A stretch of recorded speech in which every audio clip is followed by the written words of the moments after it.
Hello, good evening, good afternoon, good morning, and whenever you're doing. Today is Sunday, which marks the last day of the third week of September. And I'm making this video because it's about to get darker, and yeah, I have to make sure that this video is done. Otherwise, I'll be standing in my closet making a video when I was just here the whole day.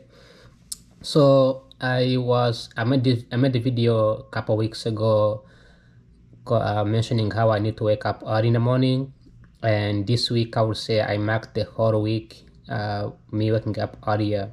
From Monday to Sunday I've been waking up from 7:25. This may sound like crazy, but in Washington DC people don't wake up until like 9 o'clock, so I am trying to wake up earlier. So I've been waking up earlier. Today I woke up 7:25. I actually went to start my car so I can go do my laundry. My car was dead, so I have to restart it. I have a battery already. And so I went to the laundry, did my laundry, threw my laundry into the laundry machine. It's close by. And then by about 7:30, about 7:40, actually 8 o'clock, about 8 o'clock, the laundry was done and I threw into the dryer. Then I went to play soccer from 9 o'clock, 9:30 until 10:30. Then came back, had discussions today with my other groups that I tend to go to, and then came home and I worked on my homework. So you can see I'm really tired. I've been drinking coffee, doing my homework because now I have homework due tomorrow, but I have another homework due on Tuesday. So the homework due tomorrow, I think it's easier. I just have to read a research paper, and then I have a code that is already written, and then I have to read the codes, like the output, and then answer the questions being asked in that code in reference to the paper that I'll be reading. So because I really don't like to read digital papers, so I'm gonna have to wait until tomorrow's Monday and go to the library and print out the paper and then read the research paper. So in my hope that is I'll be able to finish the homework by tomorrow, the one that is due tomorrow Monday for the class for tomorrow. So because I didn't have paper, I just have to do another homework which I had, which is due this Tuesday, so the day after tomorrow.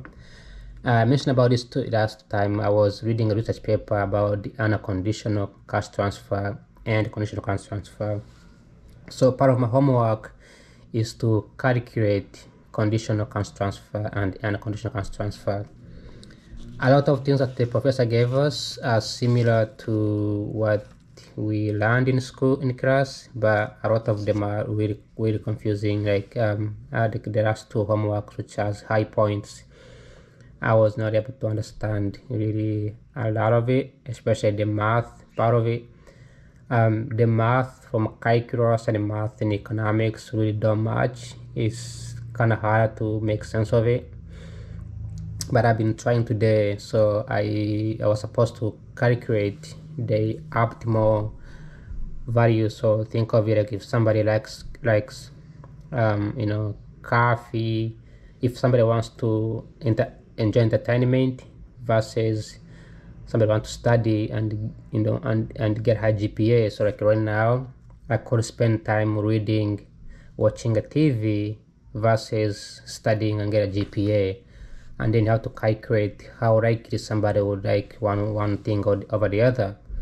And economist uses a calculus derivative, which is a subject in calculus, to calculate how much people, which people are likely to choose. It may sound like a common sense, but when it comes to mathematical part of it, it gets really harder.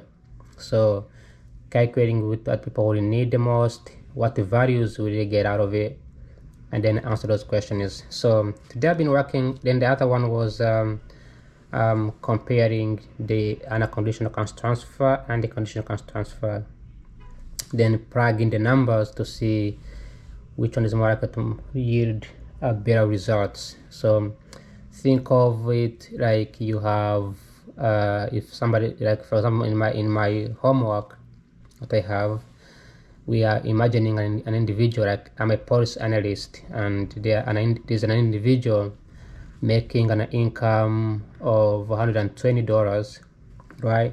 And I come up with a policy, and the policy is to give this person cannot is this person who's making $120, maybe a year, maybe an hour, maybe a day, cannot afford to put their children to school and go to hospital at the same time. So my goal is to think, okay, if I give them more money, are they going to send their children to school, or are they more likely to send their are they more likely to go to hospital? Which one can they do more than the other? When professor was explaining this in class, he only compared it to individuals. Here we are not comparing it to individuals. We are trying to see if the individual themselves they would get a good outcome. Are they going to get the best outcome? Are they more likely to go take the kids to school and go to hospital? Then we create a number, then we make a decision as whether this is a good thing or not. Would the individual be happier or not happier or indifferent? So those calculations get really, really complicated. I did a survey in my Discord channel where I asked students if they were to get married, if they said they don't want to get married, but if you give them money, are they more likely to get married? And they were like, no. So it's subjective. That's why when we use math in economics, it does indeed kind of make sense. But in reality, this doesn't work. You can't just give people money and expect them to do something.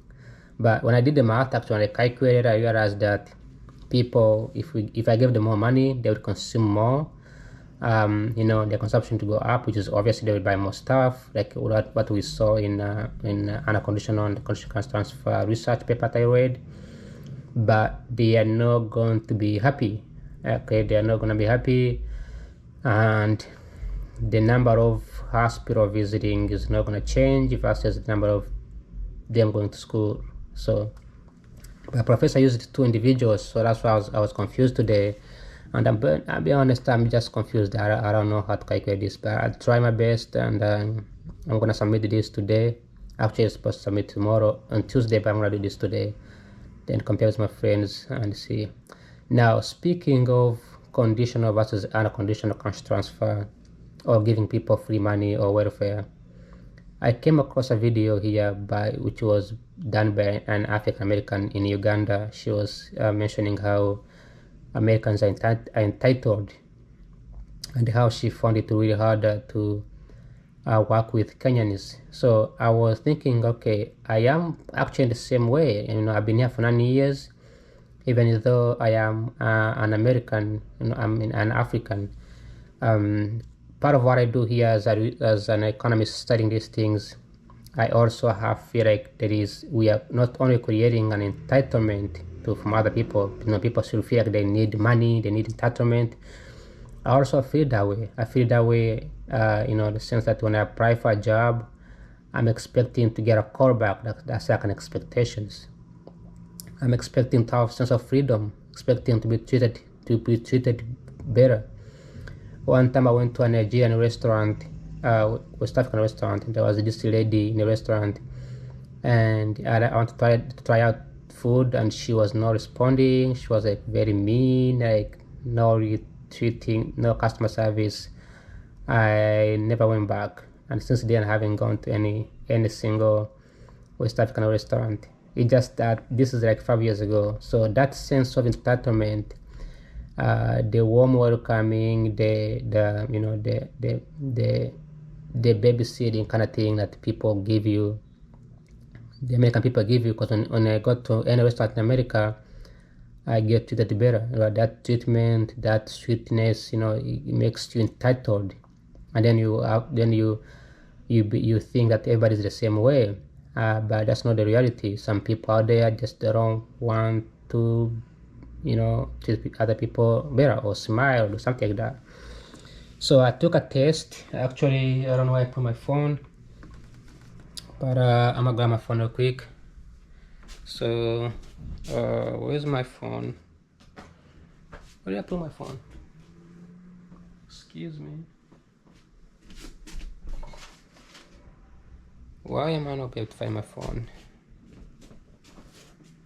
This is over here. So it made me take a test to find out if I am actually entitlement. There is this website called idrlabs.com, individual difference research. So it's actually a research thing here, and it's called entitlement test. So I took a test to see if I'm actually entitled, and the results are kind of shocking. So number one is that I am exploitative. So I do like to exploit things. Deservingness, I feel like I deserve better. I deserve a good paying job. I deserve a beautiful house. I deserve education. I deserve a nice car. So then self-centered. So I feel like I'm the only person, anyone else doesn't really matter. Manipulations, it came out, so I didn't know I was manipulative, though I don't really think I am.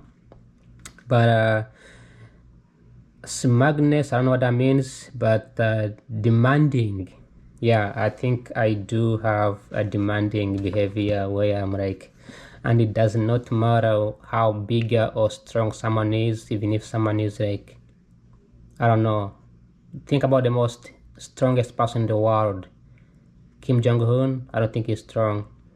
Vladimir Putin, a dictator. Yeah, I am entitled. I don't mind working that. I don't mind walking up to Putin and be like, "Hey, Putin, I think I want you to do this."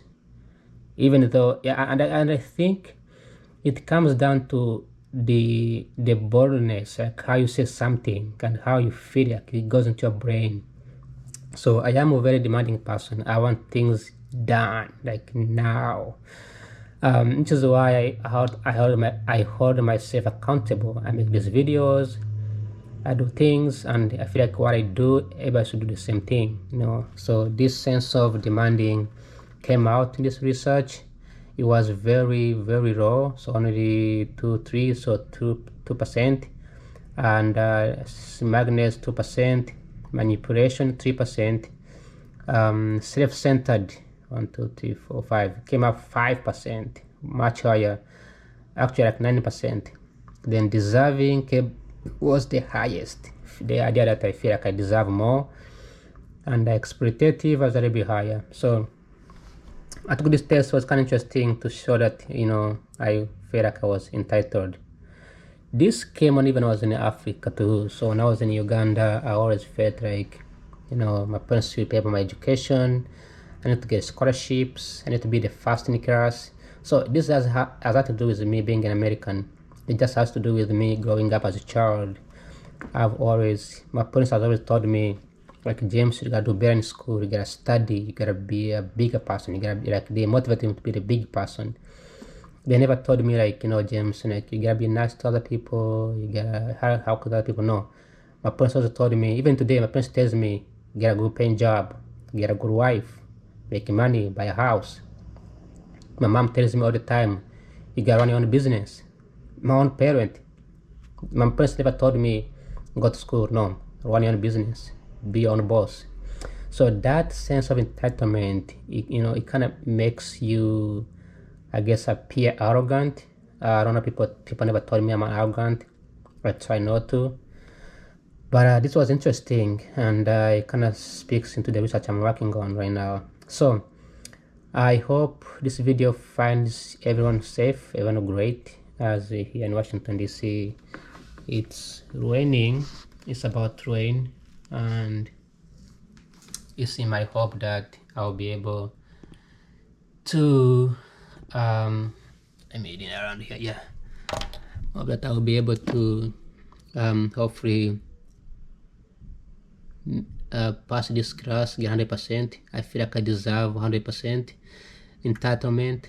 And also I want to mention this too, like, I was thinking about moving closer to campus so I don't have to commute a lot. That's entitlement. The idea that I should be able to live close to campus and get a discount because I'm a student, get a full-time job, make money, live in a very high level, expensive apartments, and all of that came as a shocking. So that's all for today. Thanks for watching. That's a 15 minutes video. Like always, take care. Bye bye. Ciao ciao.